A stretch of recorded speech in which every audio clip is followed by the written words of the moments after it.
It was a chilly autumn evening in New York City. The golden glow of streetlights reflected off the rain-slicked pavement, and the honking of taxis filled the air. Inside a luxurious penthouse overlooking Central Park, Alexander Reed sat in a plush leather chair, a glass of whiskey in his hand. He was a man who had everything: wealth, power, and influence. His real estate empire had made him one of the richest men in the city, but despite his success, his heart was hardened by arrogance. Love, in his mind, was merely a distraction, an illusion that only the weak indulged in. Across the room, Sophia Lane stood near the fireplace, nervously twisting the hem of her dress. The warmth of the crackling flames did little to soothe the chill running down her spine. For days, she had tried to summon the courage to tell him the news, but every time she looked into his cold, calculating eyes, she hesitated. Tonight, however, she could wait no longer. Taking a deep breath, she stepped forward. "Alexander," she began softly, her voice trembling, "I have something to tell you." He barely looked up, swirling the amber liquid in his glass. "Go ahead," he said, his tone indifferent. "I'm pregnant," she whispered. Silence. Alexander placed his glass on the table, his expression unreadable. Then, instead of joy or even surprise, a slow smirk spread across his face. "Pregnant?" he repeated, almost mockingly. "And I suppose you expect me to believe this child is mine?" Sophia's heart sank. "What are you saying?" "Of course, it's yours. We've been married for 3 years, Alexander. Why would I lie about something like this?" He stood abruptly, his towering frame casting a long shadow over her. "Don't play innocent with me, Sophia. My mother warned me about you from the start, said you were nothing more than a gold digger. And now, here you are, proving her right." Tears welled up in Sophia's eyes. "Your mother has never liked me," she pleaded. "She wanted you to marry someone from your social circle, but I loved you for who you were, not for your money." Alexander let out a bitter laugh. "Love? Don't be naive. You think having this baby will secure your place in my life? That you'll have a permanent claim to my wealth?" Sophia shook her head in disbelief. "I don't want your money, Alexander. I thought you'd be happy. I thought we'd be happy." He took a step closer, his voice lowering to a sharp whisper.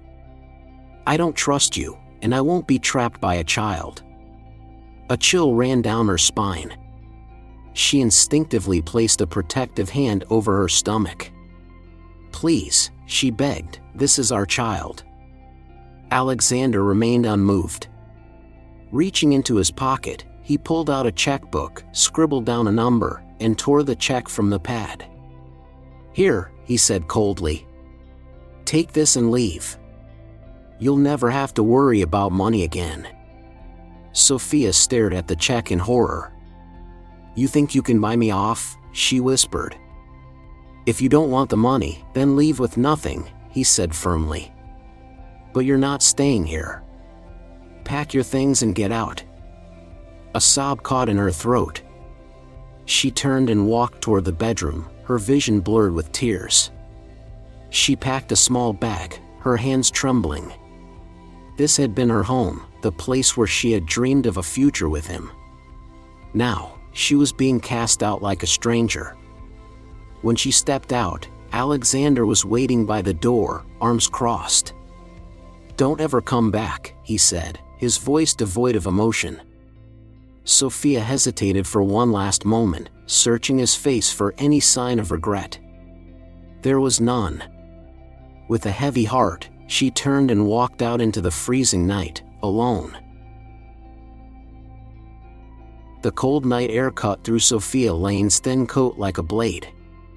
She pulled it tighter around herself, but it was useless. New York's autumn chill had a way of settling deep into the bones, especially when there was no warmth left to hold on to. Her feet ached from hours of walking, but she had nowhere to go. The streets of Manhattan, once symbols of excitement and promise, now felt foreign and unwelcoming. The city moved around her, couples hurried home from late dinners, businessmen hailed taxis, neon signs flickered against the glass and steel skyline. Life went on for everyone but her. She passed by a cafe, the rich aroma of coffee and fresh pastries drifting into the air. Her stomach clenched painfully. She hadn't eaten since morning, but food required money, and Alexander had made sure she left with nothing. For the first time in her life, she understood what it meant to be truly alone. She wandered toward Grand Central Terminal, drawn to the bright lights and the promise of a moment's warmth. Inside, the grand hall buzzed with travelers, their footsteps echoing off the marble floors. Sophia found an empty bench in a quiet corner and sank onto it, exhausted. She watched as people came and went, businessmen in tailored suits, young women with rolling suitcases, families with tired children clutching stuffed animals. All of them had somewhere to go. Someone waiting for them. Her hands instinctively went to her stomach. "You have me," she whispered to the life growing inside her. "And I have you." But love alone wouldn't keep them warm. She had to think. She had to survive. Hours passed, and fatigue crept in. The bench was hard and cold, but she had no other option. She closed her eyes, hoping for a few moments of rest. "Excuse me, miss." Sophia's eyes fluttered open. A uniformed security guard stood over her, his expression firm but not unkind. "You can't sleep here," he said. Sophia swallowed hard and nodded. She forced herself to her feet, every muscle in her body aching. She had no plan, no destination, just the knowledge that she couldn't stay. She stepped outside and shivered. The night had only grown colder, the wind whipping through the empty streets. As she walked, she saw an older man sitting on a tattered blanket near a subway entrance. His coat was worn, his shoes barely holding together.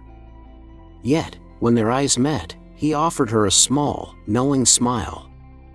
"You look like you need this more than me," he said, shrugging off his coat and holding it out to her. Tears burned in her eyes. "I can't take that." "Sure you can," he said simply. "Pay it forward someday." She hesitated, then took the coat, wrapping it around herself. It was too big, smelled faintly of tobacco and rain, but it was warm. "Thank you," she whispered. He nodded, as if understanding more than she could say. That small act of kindness gave her just enough strength to keep walking. By dawn, she knew what she had to do. She needed to leave New York. The bus ride from New York to Chicago felt endless. Sophia Lane sat by the window, watching the landscape change from towering city skylines to vast stretches of highway. The exhaustion from the last 24 hours weighed heavily on her, but she couldn't afford to rest, not yet. She clutched the address scrawled on the back of an old Christmas card. Clara Bennett. They hadn't spoken in years, but Sophia had no one else. No family nearby, no money, and no plan, only the hope that her old college friend would remember the bond they once shared. When the bus finally pulled into Chicago's Greyhound station, the city felt different from New York. Less polished, less chaotic. But as she stepped onto the pavement, the sharp Midwestern wind cut through her borrowed coat, reminding her that survival wouldn't be easy. Summoning what little courage she had left, she hailed a cab with the last few dollars in her pocket and handed the driver Clara's address. The ride through Lincoln Park was both nerve-wracking and surreal. She had spent years building a life with Alexander, believing in a future that had been nothing more than an illusion. Now, she was back to square one, alone, broke, and pregnant. The taxi pulled up in front of a modest brick apartment building. Sophia hesitated before stepping out. What if Clara had moved? What if she didn't remember her? But there was no turning back now. She climbed the steps and knocked. Seconds stretched into eternity before the door swung open. Sophia? Clara Bennett stood in the doorway, her eyes widening in shock. She had barely changed. Her dark curls were shorter, her face a little more lined, but her expression was unmistakably the same, warm, kind, and full of concern. Tears welled up in Sophia's eyes. I didn't know where else to go. Clara took one look at her, her worn-out clothes, the way she clutched her stomach protectively, and without hesitation, pulled her into a hug.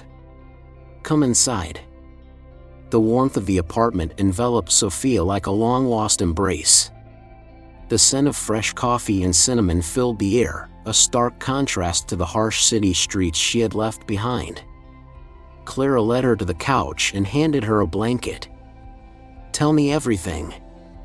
And so, she did. She spoke of Alexander's betrayal, the cold night wandering through New York, and the kindness of a stranger who had given her his coat. She spoke of the moment she decided to leave, of the fear and uncertainty, of the tiny life growing inside her that kept her moving forward. When she finished, Clara's eyes burned with anger. That son of a, she exhaled sharply, shaking her head. You deserve so much better. I don't know what to do, Sophia admitted. I have no job, no home. I can't raise this baby on the streets. Clara reached for her hand. You're not alone. You can stay here as long as you need. We'll figure this out together. For the first time in days, Sophia felt something other than fear. Hope.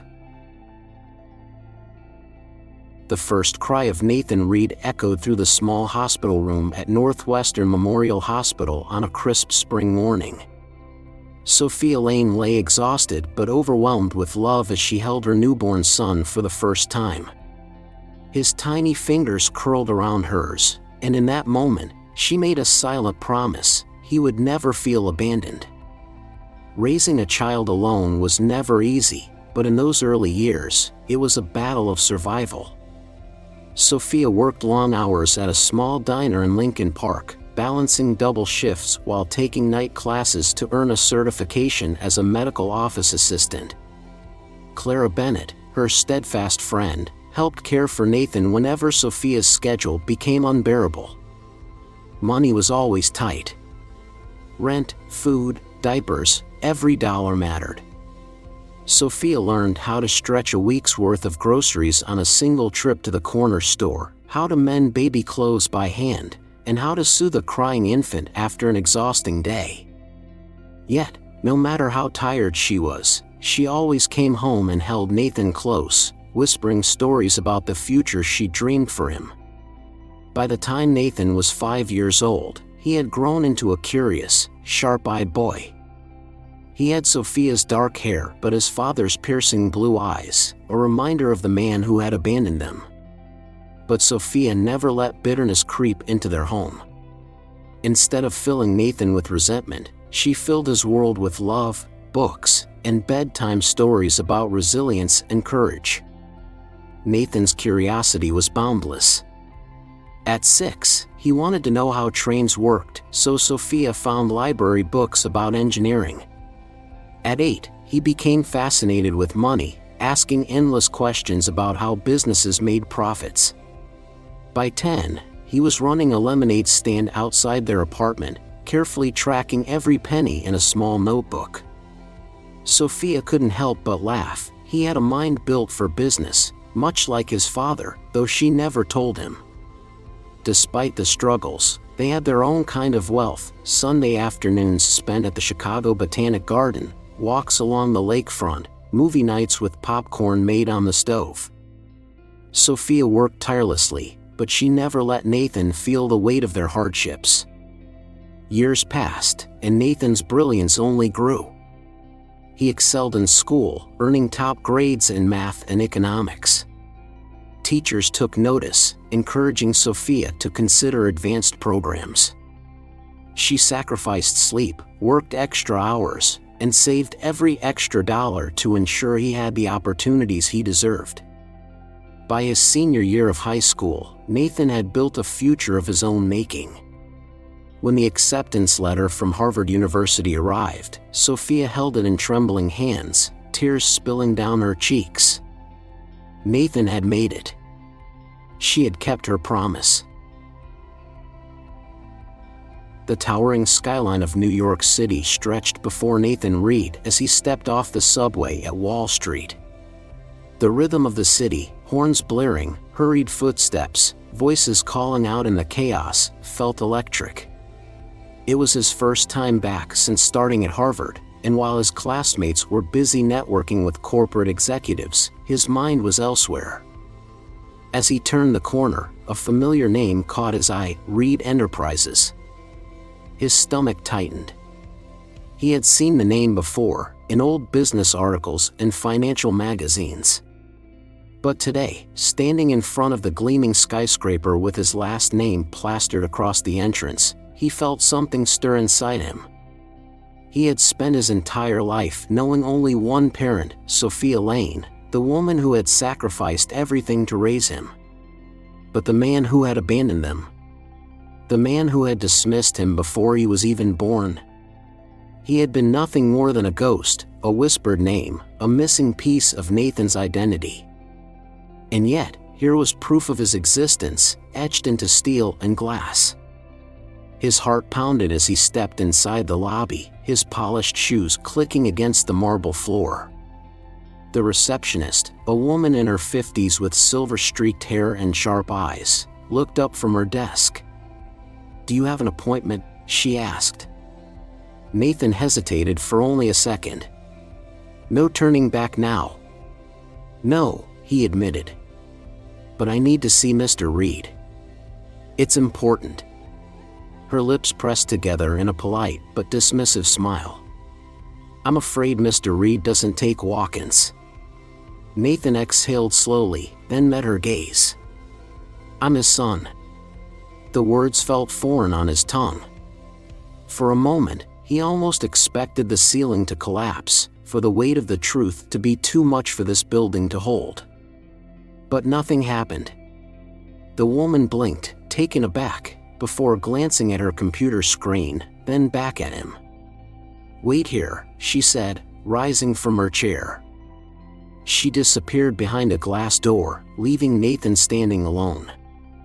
Minutes stretched into eternity. He clenched his fists, rehearsing the words he would say. Would his father recognize him? Would he deny him? Would he even care? Then, the door opened. A security officer appeared. "Mr. Reed will see you," he said, his voice neutral. "Follow me." Nathan's legs felt heavy as he walked through the maze of hallways, passing glass-walled offices filled with men in expensive suits. At the end of the corridor, the officer stopped before a large, dark wooden door and pushed it open. Inside, Alexander Reed sat behind a sleek black desk, floor-to-ceiling windows framing the New York skyline behind him. His hair was streaked with gray, his tailored suit impeccable. But it was his eyes, Nathan's eyes, that made the breath catch in his throat. For a moment, neither of them spoke. Then, in a voice as sharp as steel, Alexander finally asked, "Who are you?" Nathan clenched his jaw. He already knew. "My name is Nathan Reed," he said evenly. "I'm your son." Alexander Reed sat alone in his corner office on the 50th floor of Reed Enterprises, gazing out at the sprawling New York skyline. The city he had conquered now felt distant, as though he were merely an observer rather than the master of his empire. It had been weeks since Nathan Reed had walked into his office, claiming to be his son. Though Alexander had tried to remain composed, the boy's presence had shaken him. Those eyes, his own piercing blue eyes, staring back at him, had been undeniable proof of the past he had worked so hard to bury. For 2 decades, he had convinced himself that leaving Sophia had been necessary, that his choice had been justified. "I wasn't ready," he had told himself. "She would have ruined everything I built." But now, sitting in silence, he was forced to ask himself a question he had avoided for years. Had it all been worth it? Alexander had spent his life building a real estate empire that spanned coast to coast. His name was featured in Forbes and the Wall Street Journal, and he had been admired, feared, even by his competitors. He had married twice, both times to women who fit the image of the perfect high society wife. Yet both marriages had ended in bitter divorces, leaving him with estranged children who barely spoke to him. His business had become his sole focus, but even that was beginning to show signs of decay. For the first time in his career, Reed Enterprises was in trouble. A major deal had collapsed, investors were losing confidence, and whispers of financial mismanagement had begun to spread. Clients who once eagerly sought his partnership were now keeping their distance. And in the middle of it all, his body was failing him. The headaches had started a year ago, followed by the fatigue, then the weight loss. He had dismissed them as stress, a byproduct of his relentless work schedule. But after a dizzy spell left him collapsed in his office, he had no choice but to seek medical attention. The diagnosis had been brutal: stage 4 pancreatic cancer. The doctors were direct. Months, maybe less. For a man who had built his life around control, the news was unbearable. He had spent years strategizing, negotiating, winning. But this was a battle he couldn't buy or manipulate his way out of. As Alexander sat in his office, his fingers tapping against the mahogany desk, he realized something he had never admitted to himself before. He had everything, yet he had nothing. The money, the power, the skyscrapers with his name on them, none of it mattered now. For the first time in years, he thought of Sophia. And for the first time ever, he thought of the son he had never known. Taking a deep breath, Alexander picked up the phone and made a call. It was time to face what he had spent a lifetime running from. Nathan Reed stared at his phone screen, the number on the caller ID unfamiliar but unmistakably from New York. He had ignored the first few calls, assuming they were nothing more than a mistake.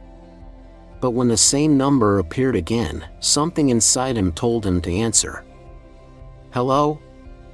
A familiar voice, one he had heard only once before, came through the line. "Alexander Reed." "Nathan." His father's voice was quieter than before, less sharp, almost hesitant. I know I have no right to ask for anything from you. But I need to see you." Nathan gripped the phone tighter. Every instinct screamed at him to hang up, to walk away just like his father had done to him and his mother years ago. But something in Alexander's tone, something fragile, almost pleading, made him pause. "Why now?" Nathan asked, his voice cold. A long silence. Then a sigh. "Because I don't have much time left." 2 days later, Nathan found himself back in Manhattan, standing outside Lenox Hill Hospital. The sterile smell of antiseptic filled the hallways as he was directed toward a private room. When he stepped inside, he barely recognized the man lying in the hospital bed. Alexander Reed, the once powerful businessman, looked smaller, diminished. His face, once sharp with confidence, was lined with exhaustion. His tailored suits had been replaced by a hospital gown, and 4 drip attached to his arm. "You actually came," Alexander said, his voice raspier than before. Nathan crossed his arms. "I don't know why." Alexander let out a weak chuckle. "Neither do I." A tense silence filled the room before Nathan finally spoke. "What do you want from me?" Alexander took a slow breath.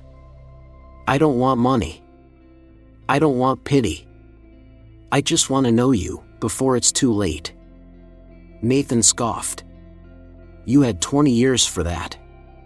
You never cared before. Why should I believe you care now? The old Alexander, the businessman who could talk his way out of anything, might have deflected, might have made excuses. But the man lying before him simply nodded. You're right. I should have been there. I should have been a father to you. Nathan swallowed hard, anger and confusion swirling inside him. This wasn't the man he had imagined confronting all these years. This wasn't the villain he had built up in his mind. Alexander's voice softened. I don't expect forgiveness. But before I go, I want to hear about your life. Your mother, how is she? What did she tell you about me? Nathan hesitated. She never spoke badly about you, he admitted. She just moved on. A flicker of something crossed Alexander's face, regret, maybe even sorrow. For the first time in his life, Nathan saw not the ruthless businessman, not the man who had abandoned him, but a father, a deeply flawed one, but a father nonetheless. And against every expectation, he sat down. Maybe he wouldn't forgive Alexander. Maybe he would never call him Dad. But maybe, just maybe, he would give him these last few moments. The morning was quiet in Lenox Hill Hospital, the steady beep of machines the only sound in Alexander Reed's private room. Nathan sat by his father's bedside, watching the frail rise and fall of his chest. The man who had once built skyscrapers, commanded boardrooms, and wielded power with a mere signature was now just a man nearing the end of his life. Nathan wasn't sure what had kept him coming back these last few weeks. Pity? Duty? Curiosity? Maybe it was something deeper, something he hadn't been ready to name until now. Regret.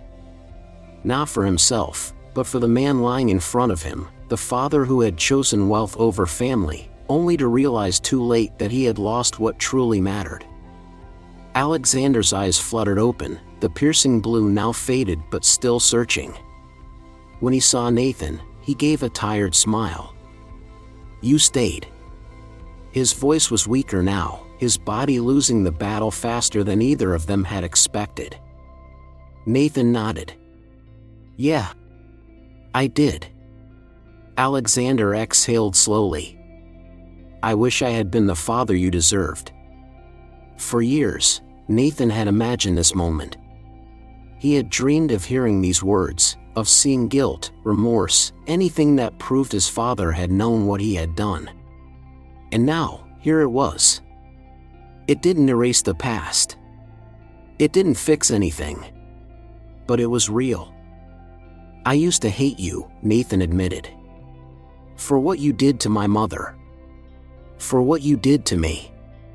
He swallowed hard. But hating you didn't change anything. It only hurt me. Alexander's lips curved into something like a smile. You're better than me, you know. Nathan let out a small laugh, though it was tinged with sadness. I had a good mother. Alexander nodded, his gaze distant, as if picturing Sophia, the woman he had let slip through his fingers all those years ago. Silence settled between them. Then, in a voice barely above a whisper, Alexander said, I'm proud of you. Nathan felt something tighten in his chest, a mixture of grief and acceptance. For the first time, he reached forward and took his father's hand. Not out of obligation, but because no man should die alone. And when Alexander Reed took his last breath, Nathan let go of the resentment he had carried for so long. The funeral was small. No extravagant service, no grand send-off, just a quiet ceremony with a handful of business associates and a lawyer who handed Nathan the will. Alexander had left him everything. Nathan didn't want the empire. He had built his own success without his father's name. But as he sorted through Alexander's personal belongings, he found something unexpected: a stack of old letters, all addressed to him, all unsent. His father had thought about him. Maybe not enough. Maybe too late. But he had. Nathan didn't cry. He simply packed the letters, took a deep breath, and walked out into the world his mother had raised him to conquer. For the first time, he felt truly free. Life is often measured by success, wealth, achievements, and the legacy we leave behind. But as Alexander Reed's story teaches us, the true measure of a life well lived is not in skyscrapers or bank accounts, but in the relationships we nurture and the love we choose to give. For years, Alexander chased power, believing that success would bring him fulfillment. In doing so, he sacrificed the people who truly mattered: his wife, his son, and the chance to experience love that no amount of money could buy. In the end, he was left with a crumbling empire and a life full of regrets. But Nathan's journey shows us something even more profound: that forgiveness is not for the person who wronged us, but for ourselves. Nathan had every reason to hold on to resentment, to let his father's abandonment define him. Yet, he made a different choice. He chose to heal, to grow, and to move forward without the burden of bitterness. This story reminds us that it is never too late to reconnect, to make amends, or to say the words we have left unsaid. It teaches us that while success fades, the love we share, the kindness we extend, and the relationships we mend will always be our greatest legacy. For those of us who have lived long enough to see both victories and regrets, this is a call to action. Reach out. Make peace. Cherish what truly matters. Because in the end, it is not what we build, but who we love, that defines us.